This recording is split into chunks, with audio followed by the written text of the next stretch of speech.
Salam dostlar, mən Bətula Örtzadə.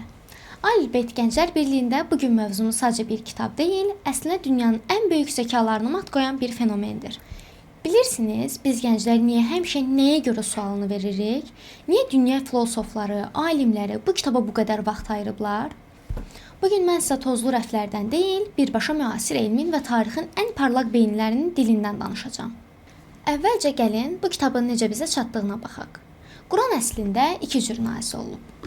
Biri var 610-cu ildə o məşhur Qədir gecəsində birbaşa Peyğəmbərimizin qəlbinə bütöv şəkildə otuzdurulması, biri də var 23 il ərzində yaşadığımız real hadisələrə uyğun hissə-hissə endirilməsi.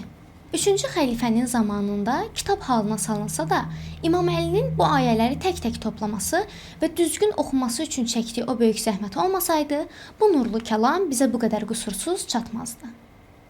Bilirsinizmi? Dünya tarixini yazan dahi beyinlər Quran haqqında nə deyirdilər? Voltaire, o kəskin tənqidləri ilə tanınan filosof belə deyirdi. Əgər bir insan İncil və Quran arasında seçim etməli olsa, o mütləq İslam peyğəmbərini seçər. Çünki Quran insanı heyrətə salır və özünə təzim etməyə vadar edir.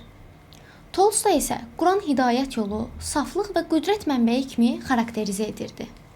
Dahi Einstein isə Quranı həndəsə və riyaziyyatdan daha üstün bir məntiq kitabı kimi görürdü. Gəlin biraz daha faktlarla danışaq.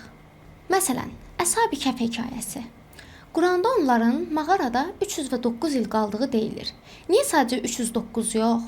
Çünki günəş təqvimi ilə 300 il, ay təqvimi ilə tam olaraq 309 ilə bərabərdir.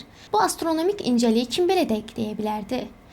Dünya şöhrətli embrioloq Doktor Kit Moore insanın ana bətnində yaranma mərhələlərini Quranda oxuyanda heyrətdən donub qalmışdı.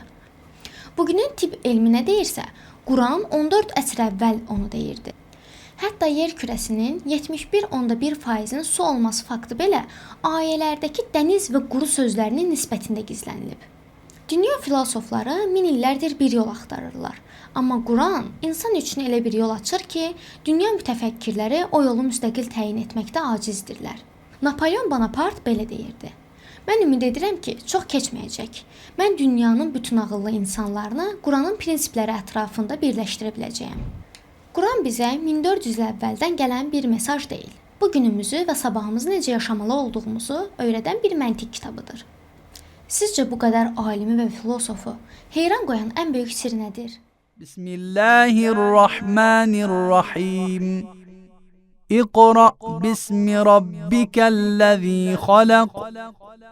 Halaqal insâne min alaq.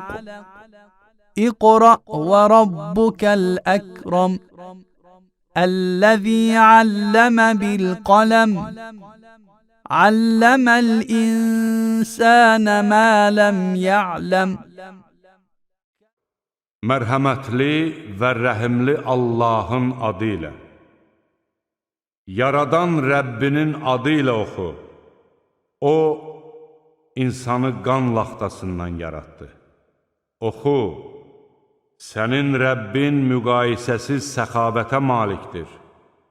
O, qələmlə yazmağı öyrətdi.